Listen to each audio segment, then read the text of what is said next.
مزمل قم الليل إلا قليلا نصفه وانقص منه قليلا أو زد عليه ورتل القرآن ترتيلا إنا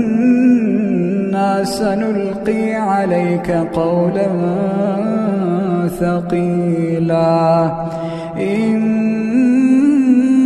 ناشئة الليل هي أشد وطئا وأقوم قيلا